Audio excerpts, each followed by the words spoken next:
Okay, in your Power Commander box, you'll get this disc. Install this in your computer, follow the simple instructions.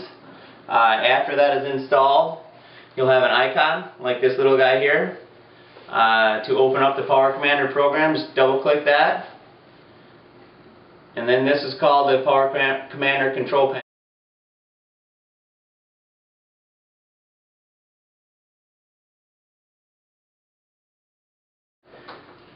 There's a USB cord that came with your kit in a bag like this. Plug one end in your computer, the end that fits, and the other end there's a little port in the side of your Power Commander. You plug that in. If you got a Power Commander from Bikeman Performance, there will already be a map in it. Now to retrieve the map out of it, click Get Map. On this particular one, we don't have one loaded in there yet. Alright, here's a tutorial on how to download a Power Commander map from the Bikeman website. This is a Bikeman homepage. Right at the top where you can see my little cursor, right at Downloads, just scroll down till you hit Power Commander Maps. Click it. Go down till you find the one that best suits your situation. I'm just going to go to this one here. It's a 2012 Pro Cross with 900 big bore. I just clicked on it, and I'm going to click down here. There's a down arrow by the Save button. Click Save As, and I'm going to put it on my desktop so it's easier to find. You can see like desktop icon will come up here. Click that. It should already be labeled, and just click Save. Once you do that, you're good to go. You can X out of this box. This is Windows 8. Yours might be a little bit different, but it'll be very similar. You can X out of this.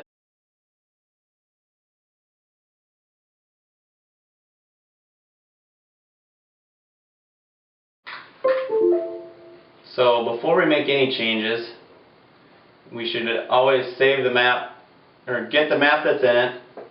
Little Get Map button. That'll pull the map from the Power Commander onto the screen.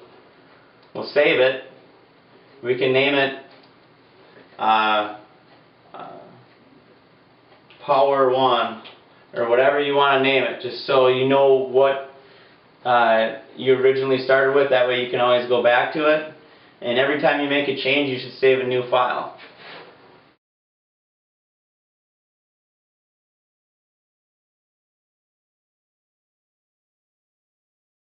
Now, we want to open the map that we saved to our desktop. That would be right here, and you can see Power 1 is already saved. So we want to make sure we open the new one. Now, just because it's on the screen doesn't mean it's in the Power Commander. To actually get the new map into the Power Commander, we have to click this Send Map button right here. And it'll say Map sent successfully. The new map is in your Power Commander. You can unplug it and you're good to go.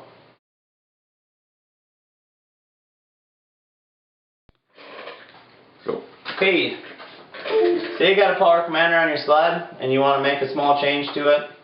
It's fairly easy. You can do it while it's on your sled. I personally have this one off of the sled just for this demo, but you take the small end of the Power Commander or USB cord, plug it into the little slot in the side of it right next to the VM Power Commander. The other end of your cable will go in your laptop or desktop, depending upon where you have it. Open up your Power Commander icon. Now, to receive the map out of the Power Commander, you want to click Get Map. I actually have this one set so it automatically gets it when I plug it in, but to do it on yours, you want to click Get Map, and then pull up Fuel, and this is your fuel table. If you've ever used a boondocker, it's similar to a boondocker, except for there's a lot more throttle position adjustments, where boondocker only had low, medium, and high. It says 0, which is closed throttle, 2%, 5%, 10%, 15%, 20%, 40%, 60%, and so on, the whole way up to 100%. And every 250 RPM, the whole way up to 10,000. So, say you're cruising in your mid-range at 6,500, and at about 40% throttle. You can go and it'll actually highlight the row on the column And this number right here, this 15, corresponds to the percentage of fuel change in that zone. So say you want to be a little bit leaner in that zone, a good correlation to old school jetting is 3 numbers equals a jet size.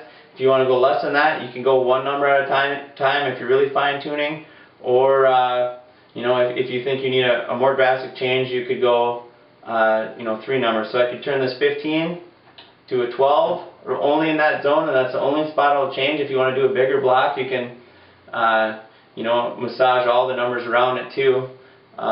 If you go plus, it's going to add fuel. If you go less of a number, it's going to decrease fuel. It's even possible to go minus numbers. Some sleds come overly rich from the factory, and you actually end up having negative numbers. So you're taking numbers like you're having a shorter pulse width than your stock map. So it's pretty easy. Just remember, all these numbers correspond to a percentage of fuel change. If it's a positive number, it's a positive fuel change. You're adding fuel. If it's a negative number, you're taking away fuel. And then after you make a change, you can just click Send Map.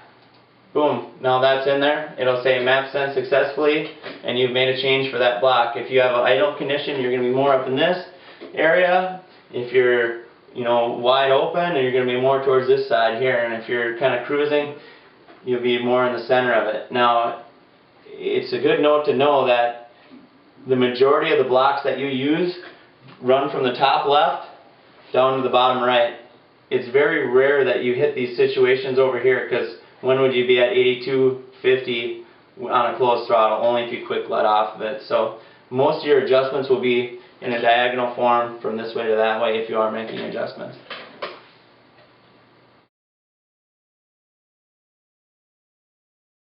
This is how to turn on auto tune. So you're going to go to Power Commander Tools. There's a little tab up on the very top. You go down to Configure, slide over to Feature, Enable, and Input Selections. Click that. It'll pull up this little box on there. Now, there's a couple of things on here that say Auto Tune. One is Auto Tune Switch, and one is Auto Tune. Sometimes people get those confused and they click the wrong one, but the one you want to click to turn on Auto Tune is Auto Tune, not the switch. Now, you can slide over to the right of that, and there's a Configure block. If you click on that, this is some just basic conditions that it has to meet before auto tune starts running. 60 seconds. It's not a bad idea to have an amount of time that lets the engine warm up before it actually starts making changes. The max enrichment trim is the maximum percentage amount of fuel that it can add above your stock map. The maximum alignment trim is the maximum amount of fuel it can take away from your stock map. So if you want to only have the possibility to add fuel, you would put a 0 in this column, like so, or you can do a 3 or a 5, whatever percent you want to do. So we'll click, put that back to 20, click OK, and then to save this to the Power Commander, it will apply your settings. And since this particular map didn't have auto tune tables on it, it'll ask if you want to add the tables. It's a good idea to add them, because otherwise you don't know what you're putting in there. Now you'll see up in this upper corner, now there's a target AFR and a trim tab. So if you click on the target AFR, when you first turn it on, it's all zeros. Zeros means do not change. Now if you want to put a given value in there, a lot of two-strokes are very happy at high RPM and wide open at 12.5. See how I can highlight a big block here, put 12.5 in. Now if it's in this RPM and throttle position range, it'll try to achieve 12.5 AFR. And say like down low you want like a 13.4 is a pretty good number for a two-stroke. And then slowly graduate up and over. While you're auto tuning, the numbers are up to you. It's a good idea to have exhaust temperature gauges on it as well, just so you know that you're below a safe temperature. One thing you don't want to do while you're auto tuning is make drastic on and off throttle reactions, especially if you're having a two-stroke, if you have a two-stroke motor, because if when you let off, it'll give a false sense of rich and it'll false sense of lean and try to keep adding fuel. So what you can do to kind of compensate for that is put zeros in the 0 to 5%, especially at high RPM where you'd be running when that would happen.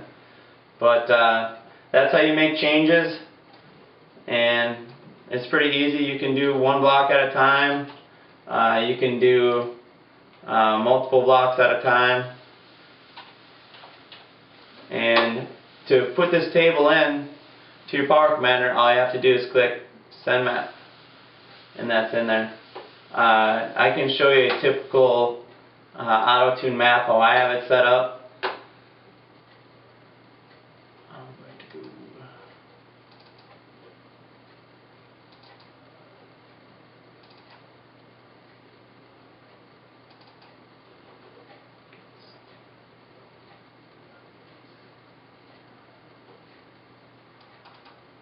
So this is a typical auto-tune map. You see how every block is filled in.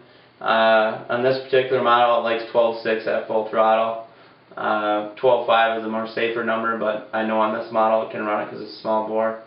But you can see how it gradually fades out and over. And this is more of a controlled situation.